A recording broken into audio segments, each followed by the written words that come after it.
ಸಂಸದರಾಗಿ ನಂತರ ಇವತ್ತು ಈ ದೇಶದ ಉಕ್ಕು ಮತ್ತು ಬೃಹತ್ ಕೈಗಾರಿಕಾ ಸಚಿವರಾಗಿ ಕಾರ್ಯವನ್ನು ನಿರ್ವಹಿಸ್ತಕ್ಕಂಥದ್ದು ನಮ್ಮೆಲ್ಲರಿಗೂ ಗೊತ್ತಿರ್ತಕ್ಕಂಥ ವಿಷಯ. ಇವತ್ತು ಅವ್ರ ಮೇಲಿರ್ತಕ್ಕಂಥ ಪ್ರಕರಣಗಳ ಬಗ್ಗೆ ಅಥವಾ ಮೂಡಾ ಪ್ರಕರಣದಲ್ಲಿ ಅವ್ರಿಗೆ ಇರ್ತಕ್ಕಂಥ ಒಂದು ಕಾನೂನು ಹೋರಾಟದ ಬಗ್ಗೆ ಎಲ್ಲವನ್ನ ಮುಕ್ತವಾಗಿ ಚರ್ಚೆ ಮಾಡ್ತಕ್ಕಂಥ ಸಂದರ್ಭದಲ್ಲಿ ಕಳೆದ ತಿಂಗಳು 28ನೇ ತಾರೀಕು ಸನ್ಮಾನ್ಯ ಕುಮಾರಣ್ಣನವರು ಕೊಪ್ಪಳದ ಬೆಂಗಳೂರಿನಲ್ಲಿ ಪತ್ರಿಕಾ ಸಭೆಯನ್ನು ಉದ್ದೇಶಿಸಿ ಮಾತನಾಡ್ತಿರ್ತಕ್ಕಂಥ ಸಂದರ್ಭದಲ್ಲಿ ಇವತ್ತೇನು ಲೋಕಾಯುಕ್ತ SIT ಮುಖ್ಯಸ್ಥರಾಗಿರ್ತಕ್ಕಂಥ ಎಂ ಚಂದ್ರಶೇಖರ್ ಅವ್ರ ಬಗ್ಗೆ ಮಾತನಾಡಿರ್ತಕ್ಕಂಥದ್ದು ಇವತ್ತೆಲ್ಲ ಪತ್ರಿಕೆಯನ್ನು ಎಲ್ಲ ಮಾಧ್ಯಮದಲ್ಲೂ ಪ್ರಸಾರವಾಗಿದ್ದನ್ನು ನಾವು ನೋಡಿದ್ದೇವೆ. ಕುಮಾರಸ್ವಾಮಿ ಅವರು ಯಾವುದೇ ದಾಖಲೆ ಇಲ್ಲದೆ, ಯಾವುದೇ ಆಪಾದನೆ ಇಲ್ಲದೆ ಯಾರ ಬಗ್ಗೆಯೂ ಕೂಡ ಮಾತನಾಡ್ತಕ್ಕಂಥ ವ್ಯಕ್ತಿ ಗುಣ ರಾಜ್ಯದಲ್ಲಿ ಅಥವಾ ದೇಶದಲ್ಲಿ ದಾಖಲೆಯೊಂದಿಗೆ ಮಾತನಾಡ್ತಕ್ಕಂಥ ಏಕೈಕ ವ್ಯಕ್ತಿ ಕುಮಾರಸ್ವಾಮಿ. ಅಂತ ಸಂದರ್ಭದಲ್ಲಿ ಅವರು SIT ಅಧಿಕಾರಿ ಎಂ ಚಂದ್ರಶೇಖರ್ ಅವರು ಏನು ಅವ್ರು ಮಾಡಿರ್ತಕ್ಕಂಥ ಅಪರಾಧಗಳು ಎಷ್ಟಿದ್ದಾವೆ ಅಂತ ಹೇಳಿ ಸಾಕಷ್ಟು ದಾಖಲೆಗಳನ್ನ ಬಿಡುಗಡೆ ಮಾಡಿದ್ದಾರೆ. ಆ ದಾಖಲೆಯೊಂದಿಗೆ ಅವರು ಮಾತನಾಡಿದರೆ ತದನಂತರ ಆ SIT ಮುಖ್ಯಸ್ಥರು ಎಂ ಚಂದ್ರಶೇಖರ್ ಅವರು ಒಂದು ತಮ್ಮ SIT ಸ್ಟಾಫ್ ಒಂದು ಪತ್ರ ಬರೀತಾರೆ. ಏನಂತ, the staff of special investigation team SIT Karnataka Lokayukta ಅಂತ ಹೇಳಿ ಬರ್ತಾರೆ, ಮಹಿಳಾ ಕಲೀಗ್ಸ್ ಅಂತ ಹೇಳಿ ಬರೀತಾರೆ. ಅದು ಅಕ್ಯೂಸ್ಡ್ ಅಂತ ಹೇಳ್ತಾರೆ ಕುಮಾರಸ್ವಾಮಿ ಅವರು ಈ ದೇಶದ ಯಾವುದೇ ವ್ಯಕ್ತಿ ಇದ್ರೂ ಕೂಡ ಪ್ರಕರಣದಲ್ಲಿ ಅಕ್ಯೂಸ್ಡ್ ಅಂತ ಹೇಳಿದ್ದಾರೆ, ಸರಿ ಒಪ್ಕೋಬಹುದು. ಇವತ್ತು A1 ಆಗಿ ಮಾನ್ಯ ಸಿದ್ದರಾಮಯ್ಯನವರು ಕೂಡ ಇದ್ದಾರೆ, ಅವರು ಕೂಡ ಒಬ್ಬ ಆರೋಪಿ ಸ್ಥಾನದಲ್ಲಿದ್ದಾರೆ, ಅವರನ್ನು ಕೂಡ ಆರೋಪಿಯಿಂದ ಕರಿಬೇಕಾಗಿರ್ತಕ್ಕಂಥದ್ದು ಒಂದು. ಎರಡನೆಯದಾಗಿ ಅವರು ಮುಂದೊಂದು ಪತ್ರ ಬರೀತಾರೆ. ಏನಂತ, there is a famous English quote by George Bernard Shaw ಅವರ ಒಂದು ಕೋಟ್ ಅನ್ನ ಮಾಡ್ತಾರೆ. Never wrestle with pigs, you both get dirty and the pig likes it. ಅಂದ್ರೆ ಯಾವತ್ತೂ ನಾವು ಹಂದಿಗಳೊಂದಿಗೆ ಜಗಳ ಆಡಬಾರ್ದು, ಅದು ಆಡಿದ್ರೆ ನಮಗೆ ಮೈಗೆ ಹಚ್ಕೊಳ್ತಕ್ಕಂಥ ಅದು ಉದ್ದೇಶ ಆದಂತೆ ಅಂತ ಹೇಳ್ತಾ ಇದ್ದಾರೆ. ಆದರೆ ಈ ಪತ್ರದಲ್ಲಿ ಅವ್ರು ಬರೆದಿರ್ತಕ್ಕಂಥ ಹೇಳಿಕೆ ಅವರಿಗೆ ಕಾನೂನು ಬಗ್ಗೆ ಜ್ಞಾನ ಇದೆಯೋ ಇಲ್ಲವೋ ಗೊತ್ತಿಲ್ಲ. ಒಬ್ಬ IPS ಆಫೀಸರ್ ಆಗಿ ಇವತ್ತು ಈ ರೀತಿ ಹೇಳಿಕೆ ಕೊಡೋದ್ರಿಂದ ರಾಜ್ಯದಲ್ಲಿ ಆಡಳಿತ ಸೂಕ್ತವಾಗಿ ನಡೀತಾ ಇದೆ ಅಂತಕ್ಕಂಥದ್ದು ಅನುಮಾನ ನಮ್ಮಲ್ಲಿಂದಲೂ ಕಾಣ್ತದೆ.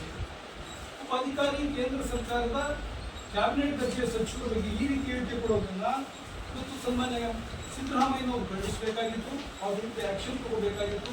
ನೋಡಪ್ಪ, ಅವರು ಏನೇ ಇರಲಿ ಈ ರಾಜ್ಯದ ಒಬ್ಬ ಕೇಂದ್ರ ಸಚಿವರಿದ್ದಾರೆ, ಯಾವುದೇ ಒಬ್ಬ ಜನಪ್ರತಿನಿಧಿ ಬಗ್ಗೆ ನೀವು ಈ ರೀತಿ ಮಾತನಾಡೋ ತಪ್ಪು. ನಿಮ್ಮ ನೈತಿಕತೆ ಬಗ್ಗೆ ನೀವು ಯಾವುದೇ ಇರಲಿ ಅದನ್ನ ಈ ರೀತಿ ಮೀಡಿಯಾದಲ್ಲ ಇರ್ಬೋದು ಅಥವಾ ಸಾಮಾಜಿಕ ಜಾಲತಾಣದಲ್ಲಿರ್ಬೋದು ಯಾವುದನ್ನು ಕೂಡ ನೀವು ಪ್ರಸ್ತುತಪಡಿಸೋದು ಪ್ರಸಾರ ಮಾಡಬಾರ್ದು ಅಂತ ಹೇಳಿಕೆ ಕೊಟ್ಟಿದ್ರೆ ನಾವಿವತ್ತು ಸನ್ಮಾನ್ಯ ಸಿದ್ದರಾಮಯ್ಯನವರನ್ನ ಗೌರವಿಸ್ತೀವಿ. ಅದಾದ ಕೆಲಸ ಮಾಡ್ತಾ ಇಲ್ಲ, ಅದನ್ನು ಸಮರ್ಥನೆ ಮಾಡ್ಕೊಳ್ತಕ್ಕಂಥ ಈ ಕ್ಯಾಬಿನೆಟ್, ರಾಜ್ಯ ಸರ್ಕಾರದ ಕ್ಯಾಬಿನೆಟ್ ಮುಂದಿನ ದಿನಗಳಲ್ಲಿ ಅವ್ರಿಗೂ ಕೂಡ ಇದೇ ಪರಿಸ್ಥಿತಿ ಬರುತ್ತೆ ಅಂದ್ರೆ ತಪ್ಪಾಗಲಿಕ್ಕಿಲ್ಲ. ಸಾಮಾನ್ಯ ಎಂ ಚಂದ್ರಶೇಖರ್ ಅವರ ವಿರುದ್ಧ ಇರ್ತಕ್ಕಂಥ ಆಪಾದನೆಗಳು ಸಾಮಾನ್ಯ ಅಲ್ಲ, ಗುರುತರವಾಗಿರ್ತಕ್ಕಂಥ ಆಪಾದನೆಗಳಿರ್ತದೆ.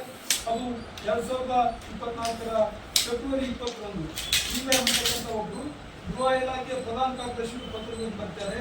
ಆ ಪತ್ರದ ಸಾರವನ್ನು ನಿಮಗೆ ಈಗಾಗಲೇ ತಲುಪಿಸಿದ್ದೇನೆ.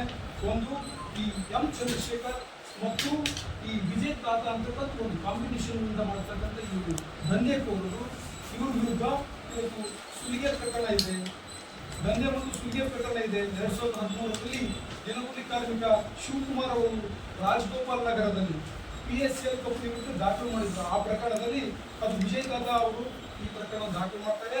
ಆ ಪ್ರಕರಣವನ್ನ ಸ್ವತಃ ಎಂ ಚಂದ್ರಶೇಖರ್ ಅವರು CCBಗೆ ವರ್ಗಾವಣೆ ಮಾಡಿ ಆ ಸಬ್ ಇನ್ಸ್ಪೆಕ್ಟರ್ ಆಗಿರ್ತಕ್ಕಂಥ ಶಿವಕುಮಾರ್, ವಿಜಯ್ ತಾತ ಮತ್ತು ಚಂದ್ರಶೇಖರ್ ಇವರು ಬಹುಮುಖ್ಯವಾಗಿರ್ತಕ್ಕಂಥ ಪಾತ್ರವನ್ನು ಮಾಡಿಕೊಂಡು 100 ಕೋಟಿ ರೂಪಾಯಿ ಸುಲಿಗೆಯನ್ನು ಮಾಡಿಕೊಂಡು ಅವ್ಯವಹಾರವನ್ನು ಮಾಡಿರ್ತಕ್ಕಂಥ ಆಪಾದನೆಯನ್ನ ಸನ್ಮಾನ್ಯ ಕುಮಾರಸ್ವಾಮಿ ಅವರು ಮಾಡಿದ್ದು ಅದು ಸತ್ಯ.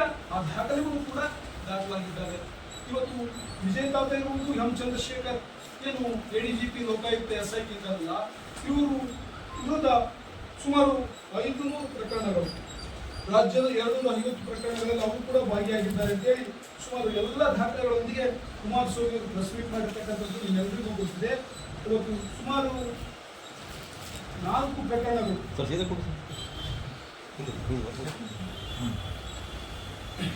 ಸುಮಾರು 4 ಪ್ರಕರಣಗಳನ್ನು ನಾವು ಉಲ್ಲೇಖ ಮಾಡಿರ್ತಕ್ಕಂಥದ್ದು. ಒಂದು ದಂಧೆ ಮತ್ತು ಸುಲಿಗೆ ಪ್ರಕರಣ 2013ರಲ್ಲಿ ದಾಖಲಾಗಿರ್ತಕ್ಕಂಥದ್ದು. ಎರಡನೆಯ ಪ್ರಕರಣ ಬೆಂಗಳೂರು ನಗರದ 1ನೇ ಹೆಚ್ಚುವರಿ ACMM ಮ್ಯಾಜಿಸ್ಟ್ರೇಟ್ ನ್ಯಾಯಾಲಯದಲ್ಲಿ ದಾಖಲಾಗಿರ್ತಕ್ಕಂಥ ಪ್ರಕರಣ. ಆ ಪ್ರಕರಣದಲ್ಲಿ ಕಿಶೋರ್ ಕುಮಾರ್ ಎಂತಕ್ಕಂಥವರು ಶ್ರೀಧರ್, ಶ್ರೀ ವಿಜಯ್ ಕಾಕಾ ಮತ್ತು Shri Ganiga, Ravi Ganiga, M Chandrashekar additional commissioner ವಿರುದ್ಧ ದಾಖಲಾಗಿರ್ತಕ್ಕಂಥ ಪ್ರಕರಣಗಳು. ಅದೇ ತರನಾಗಿ ಇವತ್ತು ಈ ಎಂ ಚಂದ್ರಶೇಖರ್ ಅವರು ಮೂಲತಃ ನಮ್ಮ ರಾಜ್ಯದವರಲ್ಲ, ಈ ಹಿಮಾಚಲ ಪ್ರದೇಶದ 1998 IPS ಅಧಿಕಾರಿ ಇವತ್ತು ಸನ್ಮಾನ್ಯ ಕುಮಾರಸ್ವಾಮಿ ಅವರು ಪ್ರಸ್ತಾಪ ಮಾಡಿದ್ದಾರೆ. ಅದೇ ತರನಾಗಿ ಇವತ್ತು ಎಂ ಚಂದ್ರಶೇಖರ್ ವಿರುದ್ಧ ಯಾವುದೇ ಒಬ್ಬ IAS ಅಥವಾ IPS ಆಫೀಸರ್ ಆಗ್ತಿರ್ತಾರೆ, ಆ ಆಫೀಸರ್ ಅವ್ರದೇ ಆಗಿರ್ತಕ್ಕಂಥ ಒಂದು ಕಾನೂನು ಬದ್ಧತೆ ಇರುತ್ತೆ. ಆ ಕೆಲಸವನ್ನು ಅವರು ನಾವು ಏನು JDS ಪಕ್ಷದಿಂದ ಇವತ್ತು ಕುಮಾರಸ್ವಾಮಿ ಅವರಿಗೆ ಮಾಡಿರ್ತಕ್ಕಂಥ ಒಬ್ಬ IPS ಅಧಿಕಾರಿ ಅವಮಾನವನ್ನು ಇದನ್ನು ನಾವ್ಯಾರು ಕೂಡ ನಾಗರಿಕ ಸಮಾಜದಲ್ಲಿ ಸಹಿಸೋಕ್ಕಾಗೋದಿಲ್ಲ. ಇಂಥ ದುರ್ನಡತೆಯನ್ನು ಹೊಂದಿರತಕ್ಕಂಥ ಅಧಿಕಾರಿಗಳ ವಿರುದ್ಧ ಇವತ್ತು ರಾಜ್ಯ ಸರ್ಕಾರ ಶಿಸ್ತು ಕ್ರಮ ಕೈಗೊಳ್ಳಬೇಕು. ಅದರ ಜೊತೆಗೆ ಸುಮಾರು 100 ಪ್ರಕರಣಗಳು ಅವ್ರ ಮೇಲೆ ದಾಖಲಾಗಿದ್ದರೂ ಕೂಡ ಇವತ್ತು ರಾಜ್ಯ ಸರ್ಕಾರ ಕೇಂದ್ರ ಗೃಹ ಇಲಾಖೆಗೆ ಏನು ಮಾಹಿತಿ ಕೊಟ್ಟಿದ್ದಾರೆ, ಅವ್ರ ವಿರುದ್ಧ ಯಾವ ರೀತಿ ಆಕ್ಷನ್ ತೆಗೆದುಕೊಂಡಿದ್ದೀರಿ, ಯಾವುದೇ ಮಾಹಿತಿಯನ್ನು ಕೂಡ ಇಲ್ಲಿವರೆಗೂ ಕೊಟ್ಟಿಲ್ಲ. ಅವ್ರ ವಿರುದ್ಧ ಶಿಸ್ತು ಕ್ರಮ ಕೈಗೊಳ್ಳಬೇಕು ಅಂತೇಳಿ ಇವತ್ತು ನಾವು JDS ಪಕ್ಷದಿಂದ ನಿಮ್ಮ ಮುಂದೆ ಬಂದು ಇವತ್ತು ರಾಜ್ಯ ಸರ್ಕಾರವನ್ನು ಜೊತೆಗೆ ರಾಜ್ಯ ಸರ್ಕಾರದ ಮುಖ್ಯ ಕಾರ್ಯದರ್ಶಿಗಳಿಗೆ ನಾವು ಮಾನ್ಯ ಜಿಲ್ಲಾಧಿಕಾರಿಗಳ ಮುಖಾಂತರ ಮನವಿಯನ್ನು ಸಲ್ಲಿಸ್ತಾ ಇದ್ದು ಇವತ್ತು ನಿಮ್ಮ ಮುಂದೆ ಆ ವಿಷಯವನ್ನು ಹಂಚಿಕೊಂಡಿದ್ದೇವೆ.